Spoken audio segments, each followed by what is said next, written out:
नमस्कार, the book pod में आपका स्वागत है। मैं हूं आपकी होस्ट काजल। और मैं हूं आपका दोस्त आरके।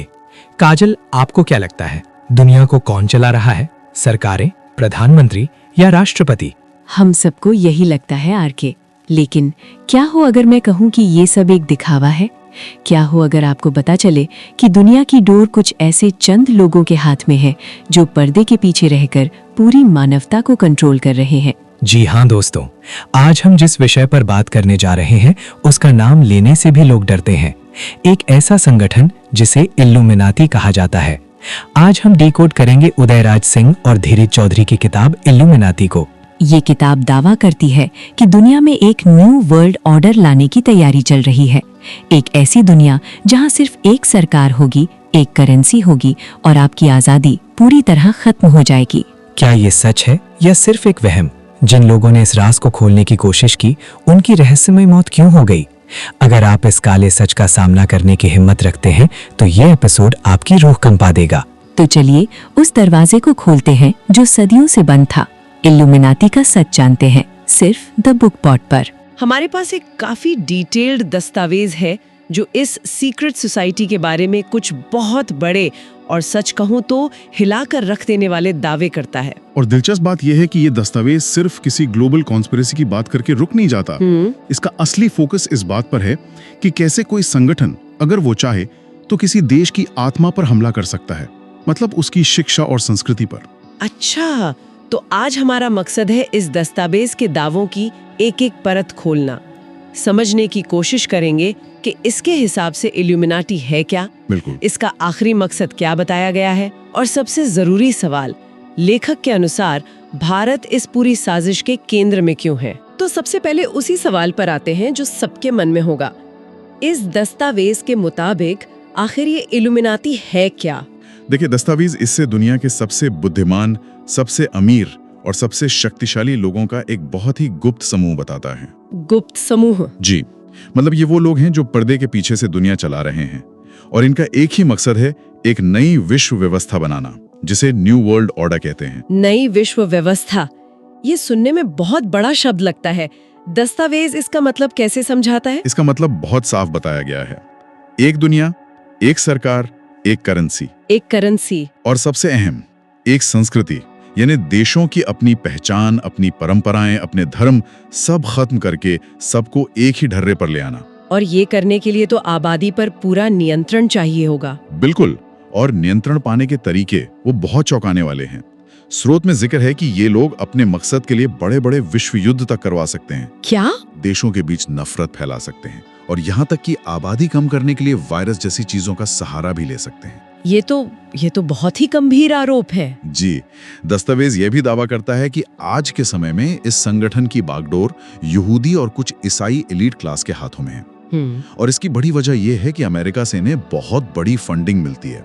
और यहीं पर वो दावा आता है जो इस पूरी चर्चा की दिशा ही बदल देता है। हाँ, दस्तावेज के अनुसार अगर दुनिया में इल्यूमिनाटी का कोई सबसे बड़ा दुश्मन है तो वो है सनातन धर्म। जी, और यही एक लाइन इस दस्तावेज के सारे तर्कों को सीधा भारत की तरफ मोड़ देती है। ये तो हुई आज की बात, लेकिन ये संगठन शुरू कहाँ से हुआ?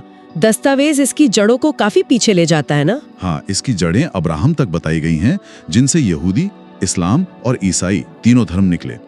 दस्तावेज का तर्क है कि यहूदी समुदाय ने धर्म प्रचार से ज्यादा व्यापार और वित्त पर ध्यान दिया। अच्छा। और धीरे धीरे ब्याज पर पैसे देने के कारोबार से दुनिया की अर्थव्यवस्था पर अपनी पकड़ बना ली। और इसे एक फॉर्मल संगठन का रूप कब दिया गया? दस्तावेज के अनुसार इसे औपचारिक रूप 1 मई 1776 को दिया गया।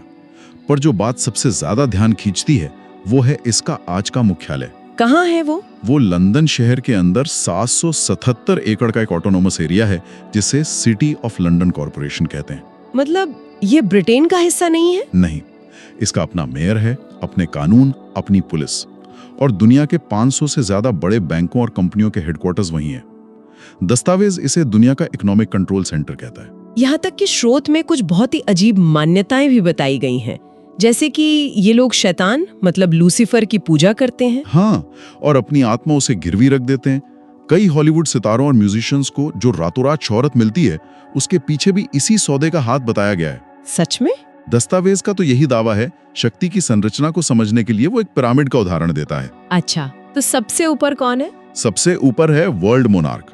उसके नीचे 13 लोगों की क्राउन काउंसिल, जिसमें दुनिया के सबसे अमीर परिवार शामिल हैं। फिर उनके नीचे सरकारें, मीडिया, बैंक और सबसे नीचे हैं आम लोग।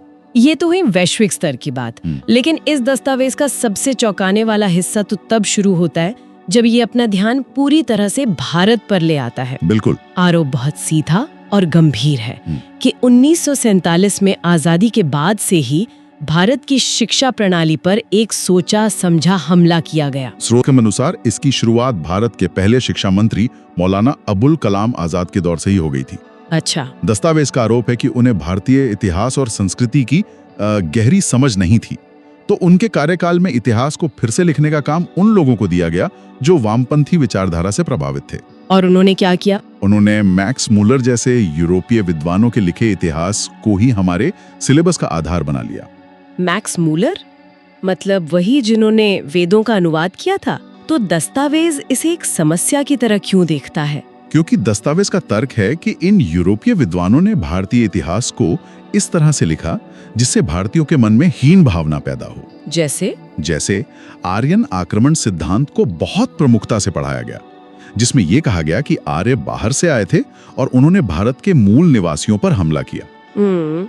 इसका मकसद ये साबित करना था कि भारत कभी एक राष्ट्र था ही नहीं, बल्कि हमेशा से बाहर से आए आक्रमणकारियों की भूमि रहा है। और क्या-क्या बदलाव बताए गए हैं? सूची काफी लंबी है। दस्तावेज कहता है कि प्राचीन भारतीय ऋषि मुनियों के वैज्ञानिक आविष्कारों जैसे विमान शास्त्र या खगोल विज्ञान, उन सबको पौराणिक कथाएं बताकर किताबों से हटा दिया गया। आयुर्वेद जैसी प्राचीन चिकित्सा पद्धति को अवैज्ञानिक कह दिया गया। और मुगलों के बारे में? वहीं दूसरी तरफ मुगल शासकों को महान बताया गया, लेकिन उनके द्वारा तोड़े गए हजारों मंदिरों की सच्चाई को छिपा लिया गया। यहाँ तक कि सिख गुरुओं पर हुए अत्याचारों को भी सिलेबस से गायब कर दिया गया। तो इस सब का अंतिम मकसद क्या था? दस्तावेज के मुताबिक ये सब क्यों किया गया? एक लाइन में कहें तो मकसद था भारतीयों को उनकी जड़ों से काटना। अगर किसी पीढ़ी को ये यकीन दिला दिया जाए कि उनके पूर्वज पिछड़े हुए थे, उनके इतिहास में गर्व करने लायक कुछ नहीं है, तो वो पीढ़ी मानसिक रूप से हमेशा के लिए गुलाम बन जाती है। सही बात है, वो अपनी संस्कृति छोड़कर पश्चिमी संस्कृति को बेहतर मानने लगेगी। बिल्कुल। ये तो इतिहास की किताबों की बात हुई, लेकिन दस्तावेज में कुछ ऐसे दावे भी हैं जो सीधे क्लासरूम के अंदर होने वाली पढ़ाई से जुड़े हैं, जैसे कि यौन शिक्षा को लेकर एक दावा है। हाँ, और ये दावा सीधे सीधे उस उम्र को निशाना बनाता है जो सबसे नाजुक होती है। दस्तावेज के अनुसार कक्षा 10 में यौन शिक्षा को इसलिए शामिल किया गया ताकि 15-16 साल के किशोरों का ध्यान भटकाया जा सके। अच्छा, मतलब ध्यान भटकाने के लिए? जी, ये वो उम्र होती है जब ऊर्जा चरम पर होती है, तो उस ऊर्जा को रचनात्मक कामों में लगाने की बजाय उनका ध्यान इस ओर खींचकर उन्हें दिशाहीन करने की एक कोशिश थी। ये एक बहुत बड़ा आरोप है। और यही पैटर्न हमें दूसरे विषयों में भी दिखता है, जैसे जीव विज्ञान के प्रैक्टिकल में मेंढक के विच्छेदन का मामला। हाँ, ये दावा तो और भी अजीब है। मेंढक काटना मतलब फ्रॉग डाइसेक्शन, ये एक साजिश कैसे हो सकता है? देखिए, देखने में ये एक सामान्य वैज्ञानिक प्रयोग लगता है, लेकिन दस्तावेज इसके पीछे एक सामाजिक इंजीनियरिंग का आरोप लगाता है। वो कैसे? तर्क ये है कि भारत में ब्राह्मण, वैश्य और जैन जैसे कई समुदाय हैं जो अहिंसा को बहुत गंभीरता से मानते हैं। जब इन समुदायों के बच्चों के लिए मेंढक को काटना अनिवार्य कर दिया गया, तो उनमें से कई ने या तो विज्ञान की पढ़ाई छोड़ दी या मेडिकल लाइन में जाने का विचार ही त्याग दिया। मतलब एक तीर से दो निशाने, विज्ञान के नाम पर संस्कृति पर चोट। बिल्कुल। और गणित को लेकर भी एक दिलचस्प दावा है। जी। स्रोत बताता है कि पहले भारतीय स्कूलों में सवैया, डेढ़ और अढ़ाइया के पहाड़े रटाए जाते थे। सवैया मतलब 1.25? हाँ, 1.25, 1.5, 2.5। इससे बच्चों की मेंटल मैथ्स बहुत तेज हो जाती थी। दस्तावेज का आरोप है कि इन पारंपरिक पहाड़ों को हटाकर दशमलव प्रणाली पर जोर दिया गया, जिससे बच्चों की मानसिक गणना की क्षमता कमजोर पड़ गई और वो कैलकुलेटर पर निर्भर हो गए। सही पकड़ा। और इसका सीधा फायदा विदेशी इलेक्ट्रॉनिक कंपनियों को हुआ, जिन्होंने भारत में अपने कैलकुलेटर बेचे। शिक्षा से जुड़ा एक और दावा प्रतियोगी परीक्षाओं को लेकर है कि उनमें जनरल नॉलेज को अनिवार्य करना भी एक साजिश थी। ये समझना थोड़ा मुश्किल है। दस्तावेज इसे ब्रेन ड्रेन की साजिश से जोड़ता है। तर्क ये है कि कोई छात्र अगर विज्ञान या गणित में बहुत होशियार है, लेकिन उसकी रुचि इतिहास या भूगोल में नहीं है, तो वो जनरल नॉलेज के पेपर में पिछड़ जाएगा। हाँ, और आईएएस या पीसीएस जैसी बड़ी सरकारी नौकरियां हासिल नहीं कर पाएगा। ऐसे में प्रतिभा होने के बावजूद जब उसे अपने देश में अच्छी नौकरी नहीं मिलेगी तो वो विदेश चला जाएगा और अपनी प्रतिभा का लाभ विदेशी कंपनियों को देगा। मतलब भारत का टैलेंट भारत के काम नहीं आया। बिल्कुल। तो आप देखिए, ये एक बहुआयामी हमले का खाका है जो सिर्फ अतीत तक सीमित नहीं है। जैसे कि स्कूलों में लैपटॉप और मोबाइल बांटने की योजना, इसे तो छात्रों की मदद के तौर पर देखा जाता है। दस्तावेज इसे कैसे देखता है? दस्तावेज इसे एक और धोखे की तरह देखता है। इसका दावा है कि ये योजना छात्रों की भलाई के लिए नहीं बल्कि 2 मकसद साधने के लिए है।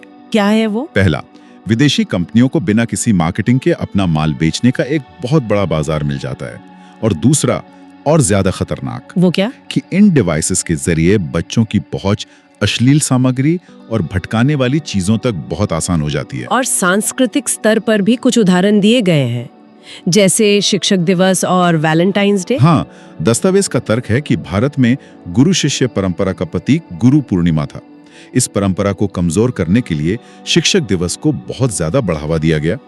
इसी तरह Valentine's Day, Friendship Day, Father's Day, इन सभी त्योहारों को ईसाई मिशनरी स्कूलों और मीडिया के जरिए इतना लोकप्रिय बना दिया गया कि भारतीय युवा अपने पारंपरिक त्योहारों से दूर होते चले गए। अब आते हैं अर्थव्यवस्था से जुड़े सबसे बड़े दावे पर। दस्तावेज 1990 के दशक में भारत में शुरू हुए MBA और MCA कोर्स को भी एक साजिश का हिस्सा बताता है। ये कैसे? ये दावा सीधे तौर पर भारत की आर्थिक नीतियों से जुड़ा है। दस्तावेज के अनुसार ये पहले से तय था कि 1995 में गैट समझौते के बाद विदेशी कंपनियों के लिए भारत के दरवाजे खोल दिए जाएंगे। अच्छा। और इन कंपनियों को भारत में काम करने के लिए मैनेजरों और सॉफ्टवेयर इंजीनियरों की एक बड़ी फौज की जरूरत पड़ने वाली थी। तो MBA और MCA कोर्स इसी जरूरत को पूरा करने के लिए शुरू किए गए। दस्तावेज का यही आरोप है कि भारत के टॉप संस्थानों में ये कोर्स इसलिए लाए गए ताकि जब विदेशी कंपनियां यहाँ आएं तो उन्हें पहले से तैयार अंग्रेजी बोलने वाले सस्ते और प्रतिभाशाली कर्मचारी आसानी से मिल जाएं। मतलब भारत के सबसे तेज दिमागों को नौकरी देने के लिए नहीं बल्कि नौकरी करने के लिए तैयार किया गया। बिल्कुल, उन्हें मालिक बनने के बजाय नौकर बना दिया गया। तो इन सभी दावों को एक साथ रखकर देखें तो ये दस्तावेज एक बहुत ही गहरी और दूरगामी साजिश का नक्शा पेश करता है। जी। इसका कथित लक्ष्य सिर्फ राजनीतिक नियंत्रण नहीं बल्कि एक पूरी सभ्यता की सोच, उसकी पहचान और उसके आत्मविश्वास को ही बदल देना है। बिल्कुल, ये सिर्फ कुछ तथ्यों को बदलने की बात नहीं है, ये एक पूरी पीढ़ी के नजरिए को बदलने की बात है। इतिहास बदलकर उनका अतीत छीन लो, शिक्षा बदलकर उनका वर्तमान बिगाड़ दो और संस्कृति बदलकर उनका भविष्य अपनी मर्जी के हिसाब से ढाल लो। दस्तावेज का मूल सार यही है। ये विश्लेषण हमें एक बहुत ही महत्वपूर्ण सवाल के साथ छोड़ जाता है। किसी देश पर कब्जा करने के लिए सेना और हथियारों की जरूरत होती है, लेकिन क्या किसी सभ्यता को हमेशा के लिए बदलने का सबसे शक्तिशाली हथियार उसकी आने वाली पीढ़ी को दी जाने वाली शिक्षा ही नहीं है? ये एक ऐसा विचार है जिस पर सोचना जरूरी है। इस दस्तावेज में किए गए दावे सच हैं या महज एक कहानी, इसका फैसला तो हर कोई अपने विवेक से कर सकता है। लेकिन यह इस बात की ओर जरूर इशारा करता है कि जो कुछ भी हमें पढ़ाया या सिखाया जाता है उसे आंख बंद करके स्वीकार नहीं करना चाहिए। कुछ नहीं। तो दोस्तों, ये थी इल्यूमिनाटी और न्यू वर्ल्ड ऑर्डर की वो कहानी जो अगर सच हुई तो हमारा भविष्य खतरे में है। ये किताब हमें सोचने पर मजबूर करती है कि क्या हम जो देख रहे हैं क्या वही सच है। हमें उम्मीद है कि द बुक पॉड का ये एपिसोड सुनने के बाद आप दुनिया को एक अलग नजर से देखेंगे। अगर आज इस वीडियो ने आपके रोंगटे खड़े कर दिए हैं तो हमारे चैनल को अभी सब्सक्राइब करें और लाइक बटन दबाकर सच की इस खोज में हमारा साथ दें। इस वीडियो को ज्यादा से ज्यादा शेयर करें क्योंकि जागरूकता ही बचाव है। लोगों को पता होना चाहिए कि उनके पीठ पीछे क्या खेल चल रहा है। और अब आज का वो सवाल जो बहुत ही खतरनाक और सीधा है और इसका जवाब आपको निडर होकर नीचे कमेंट बॉक्स में देना है। क्या आपको लगता है कि दुनिया की बड़ी बड़ी घटनाएं जैसे महामारी, युद्ध या आर्थिक मंदी अपने आप होती हैं या फिर ये सब एक प्री प्लान स्क्रिप्ट का हिस्सा है जो इल्यूमिनाटी जैसे ग्रुप लिख रहे हैं? अपनी राय खुलकर रखें। क्या हम कठपुतली हैं? कमेंट में बताइए, हमें आपके जवाब का इंतजार रहेगा। मैं काजल और मैं आरके आपसे फिर मिलेंगे एक नए रहस्य और नई किताब के साथ। तब तक के लिए जागते रहिए और सवाल पूछते रहिए। धन्यवाद।